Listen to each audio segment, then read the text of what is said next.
Hey guys, it's Chad, and I've got a solution for you for your sitting problem. So I'm going to show you two things that you should be doing on a foam roll that you're probably not doing. So a lot of people use the foam roll to roll out. We're rolling out our calves, rolling out our quads and whatnot.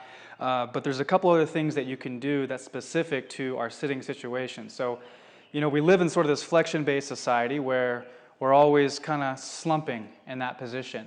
And when we slump in that position over time, we get adapted. Our tissues start adapting to that position. So all this pec muscle, this front part of the shoulder, everything gets in a shortened position, and it prevents us from coming back. In the mid-back, we call that the thoracic spine. Right here, that's an area that gets very slumped. And since we're always bending forward, our joints are always moving forward, our vertebrae moving forward one on top of the other, we lose our ability to extend back and get in that upright position. So we're going to show you two things that you can do to fix this situation. So first thing I'm going to show you is a thoracic extension stretch on a foam roll. So the first thing you want to do is lay down and put the foam roll perpendicular to your body. Kind of think about putting it right under your scapula here. And you want to first loosen up the tissue a little bit so you can get a better mobilization when you do start extending your spine. But just lift up your hips a little bit, keep your stomach nice and tight. Put your hands behind your head with your elbows forward and just start rolling up and down. And just sort of relax and breathe and let everything open up. But putting your elbows forward clears your scapula and lets you really get into that tissue a lot better. So just nice and down, and you can stay here for about 30 seconds to 2 minutes really until you feel like things are releasing. And once you do, just drop your hips down, kind of reset things, go back to that starting position. Again, make sure the core is engaged. Hands behind your head, elbows forward. And what you're going to do now is just take the elbows and extend back as far as you can. And nice and easy. Exhale. And you can play with different segments here. So kind of move up, move down. What you're searching for is what's not moving. If you find something that's not moving, stay there and then just keep extending over that area. So again, what that does is it takes that spine, that thoracic spine that's always bending, that mid-back that's hunched, that gets everything else in a bad position, and starts moving those vertebrae back. And when you fix the mobility in the thoracic spine, it makes fixing everything else a lot easier. So when we see people with shoulder pain and neck pain and mid-back pain, we're always looking at the thoracic spine and make sure that's good.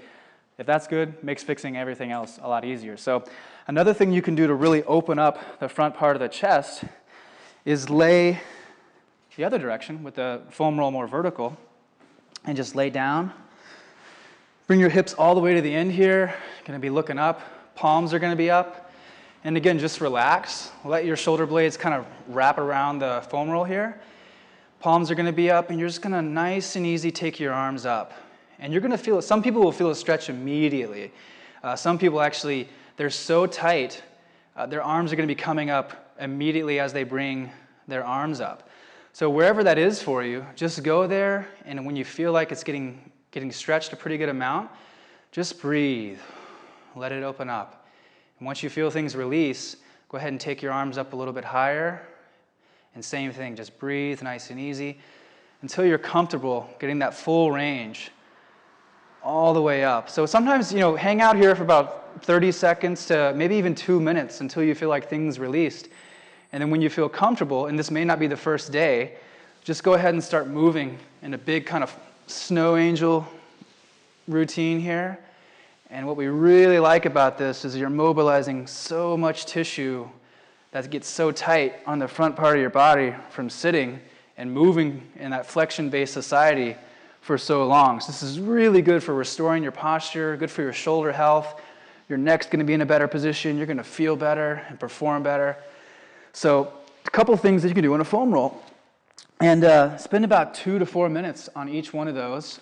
It's helpful to have one of these in the work setting. Some people have more space in their office and they can take this to work.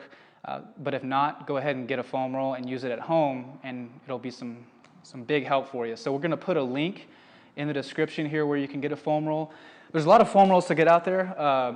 Another one that we have is a trigger point roll. We actually prefer that one more for rolling, and we prefer these OPTP rolls more for thoracic extending and stretching out our pecs because they're a little bigger in their circumference and a little more firm, so you can really mobilize your joints over the other. So check that out. If you want some more solutions to your sitting problem,